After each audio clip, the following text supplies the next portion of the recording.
Hey Internet, Harris here. So I'm finally back in my room for winter break, which I'm super excited about for more videos. But I've been using the iPhone XS Max for a couple months now. I did a review for it on the iDownload blog channel, but basically it was my first Plus or Max size phone that I've used because for once it didn't feel like it was just bezel. It felt like it was a lot of screen because that's exactly what it is.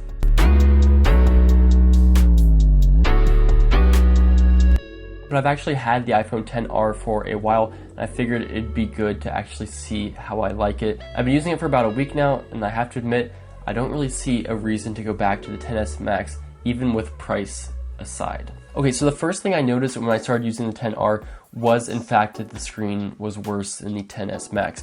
Now it's kind of hard because the XS Max has an absolutely beautiful high resolution display, and it's really tough to beat. This phone I noticed was lower resolution. It wasn't quite as punchy and contrasty, and that's what I noticed right out of the box. But after using it for a few days, I kind of stopped noticing, or at least stopped caring. I still did notice that it wasn't quite as nice as this phone, but I didn't care because it still looked plenty good. And once I started getting involved in the content and reading and not caring too much, I really didn't have any complaints with this screen. So specs aside, I really don't have an issue with the display on this phone. You can't get too caught up in the numbers. While it's still not quite the huge screen that is on the XS Max, it's still quite big, as you can tell, but it's nice because it's a slightly smaller form factor, and you can actually notice that. Using a phone this big, when I went to this, it felt much more compact, and going back to this one, it just feels super wide.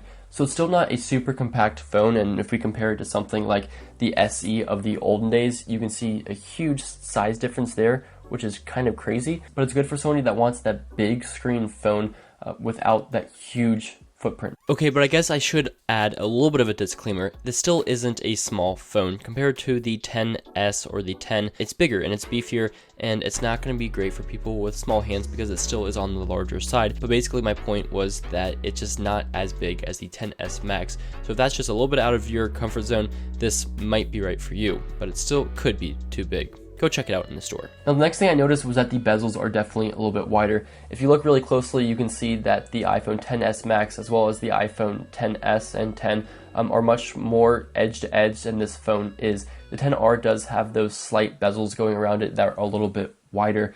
That does make it look a little bit more clunky, and indeed it is a slightly thicker phone, but I really don't think it's that big of a deal because the most important thing is that it still has that design language. This breaks free from the iPhone 8, which has been that similar price point phone to this, but this has that next generation design. So by spending less money on an iPhone, you're no longer getting the outdated, boring, quote unquote, boring design. You're getting that new design. You're getting the notch design language, which I'm a fan of. You're getting the no home button. You're getting the Face ID, which works flawlessly. You're getting all the features essentially of this phone that make it distinct, basically full screen phone, but you're getting it for much cheaper. And I think that's what's very attractive about this phone. Now I've kind of come to the conclusion that the two things I look for really in a phone are performance and battery. Battery's always nice. And of course you're going to get amazing performance because it has the same processor as its more expensive brothers. This thing is super snappy, and that's awesome because it's not going to drive you crazy by being slow or buggy or anything like that. On iOS 12 this is very snappy, and just as snappy as it would be on the XS or XS Max, and that's huge. And then secondly, battery life. Because this has a slightly bigger design and a lower resolution display, it does have better battery life than the iPhone XS, which is awesome. It's pretty much an all-day trooper. You might have to charge it at the end of some long days, but for the most part, you are getting very good battery life. And then of course, there's that design. I think this looks awesome. I mean, look at it. That color is great. You can pick a color that you like. You'll probably find something that you do indeed like. The rails on the side look very good. The back has the great glass design. Of course, wireless charging is supported. I think it's really fun. I do like the colors on the iPhone XS and XS Max, but I've kind of come to hate the gold color, so I put a skin over it because I didn't like it. But I love the design on here. It looks awesome, and I think that's a perk of this phone. It's very fun. Now, for a phone that's still this expensive and this slippery, a case is definitely something worthwhile. Rhino Shield makes some awesome bumpers for the phone that give it 11 feet of drop protection, and you can actually customize the buttons, but you can also add a back panel.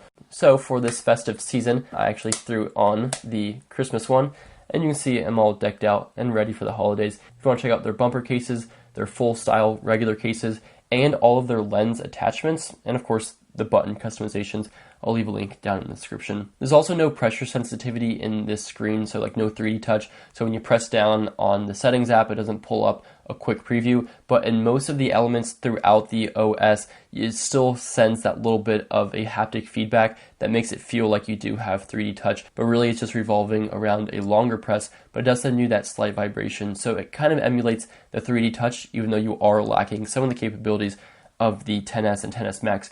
I don't think it's a deal breaker at all. In fact, I don't think it's that big of a deal at all. So we've talked about the design, the display, the performance, the battery.